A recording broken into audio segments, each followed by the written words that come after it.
একটা বিষয়ে কথা বলি।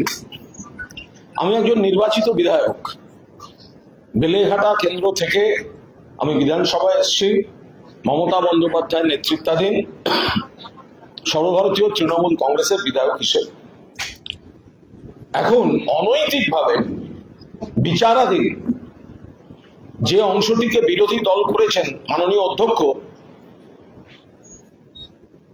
তারা আমাকে বলতে দিচ্ছে না।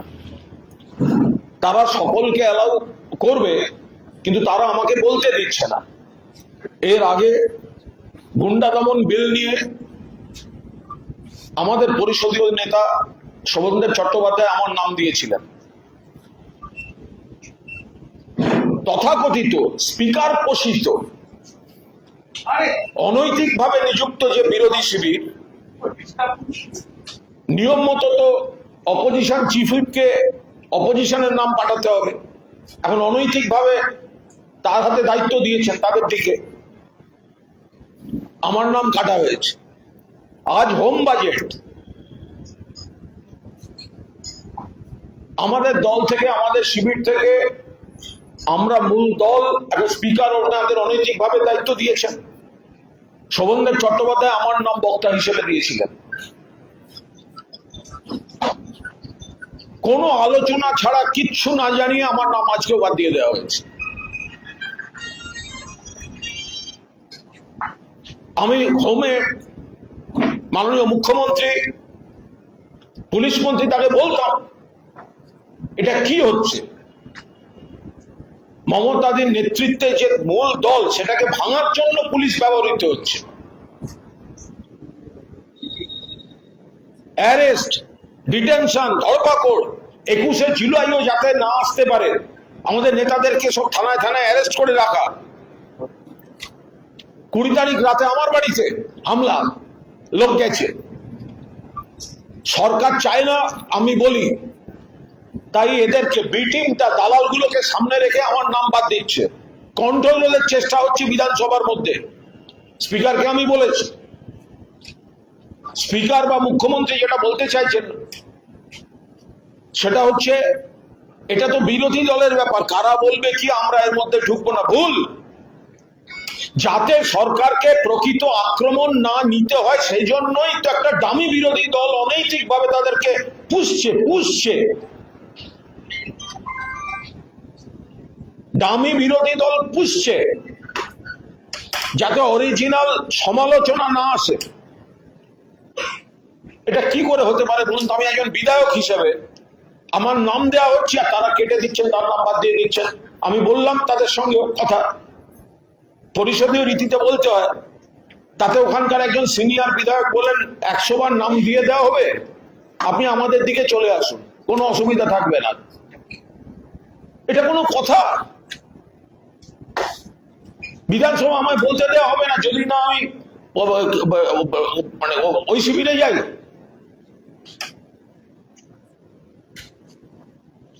কিভাবে বলতে হয়, কখন বলতে হয়, সব আমাকে শেখাতে হবে না।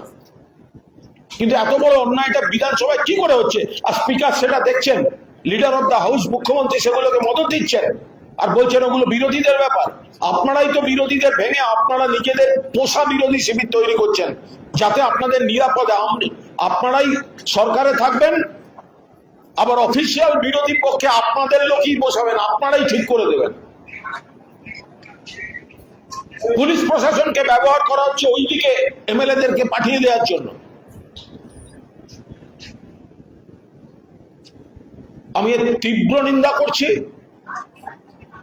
এবং আজকে হাউসেও কিন্তু আমি এর প্রতিবাদ করব। একজন নির্বাচিত বিধায়ক, তার দলনেতা তার নাম দিচ্ছেন, কিন্তু আমাকে বলতে দেওয়া হচ্ছে না। বালিশ শিবিরকে সামনে রেখে বা ব্যবহার করে সরকার পক্ষ প্রকৃত সমালোচনা এড়াবার জন্য কি অফার, এদিকে চলে আসুন, আমরা লিস্টে নাম দিয়ে দেবো। চিফ হুইপ বলছে আপনার সঙ্গে আমার ঝামেলা নেই, কিন্তু আমার উপর ইনস্ট্রাকশন আছে, আপনার নামটা দেয়া যাবে না। শোভনদেব চট্টোপাধ্যায় নাম দিতে গেছে, বলছে যার নাম দিন অ্যালাউ করে দেবো, আমার উপর ইনস্ট্রাকশন আছে, এই ব্যক্তিকে বক্তৃতা করতে দেওয়া যাবে না। ইনস্ট্রাকশন কার? ওই বালিশাটা, নাকি এর পেছনে শাসক দলের কেউ আছেন? এটা কি করে হতে পারে যে একজন যাকে টাইম অ্যালট করার জন্য তার টিমের লিডার দিচ্ছে না, তাকে টাইম অ্যালট করা হচ্ছে না এবং তাকে নাম্বার দিয়ে দেওয়া হচ্ছে? সেন্সিটিভ যে বিষয়গুলো আসছে, যেখানে সরকারের বিরোধিতা করার সমস্ত রকম অবকাশ আছে, সেখানে তাকে বলতে দেওয়া হবে না। আমি এর তীব্র নিন্দা করছি। বিধানসভায় নির্দিষ্ট ইস্যুতে বক্তব্য রাখা একজন বিধায়কের অধিকার এবং কর্তব্য। সংকীর্ণ দলীয় প্রতিহিংসাপরণ রাজনীতিতে আমার সেই অধিকার খর্ব করা হচ্ছে।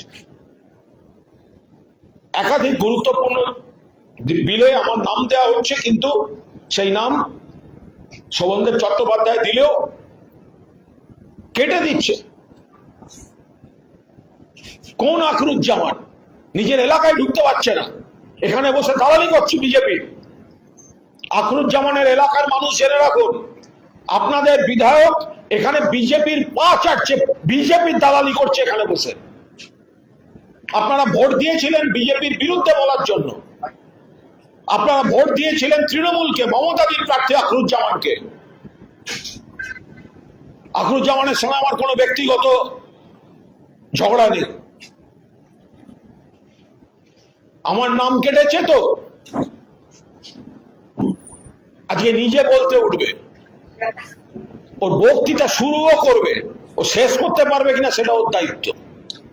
বলছি, যখন বিধানসভার অন্দরে আপনাদের এই সমস্যা চলছে, ঠিক একই সমস্যা পার্লামেন্টে দেখা গেছে।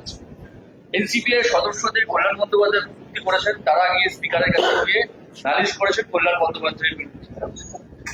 কাকলি বস্তিদাররা কি বলবেন? ওখানে একই সমস্যা দেখা যাচ্ছে। না, ওখানে তো 20টা বেইমান। 24 সালে যারা এমপি হয়েছেন কোন ভোটে হয়েছেন?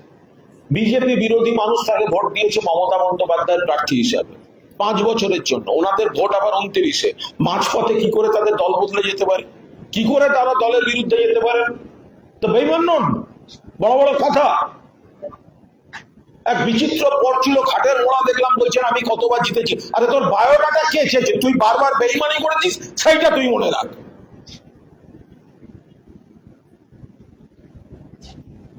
24 সালে যারা জিতেছেন বিজেপি বিরোধী ভোটে জিতেছেন, মমতা বন্দ্যোপাধ্যায় প্রার্থী হিসেবে জিতেছেন।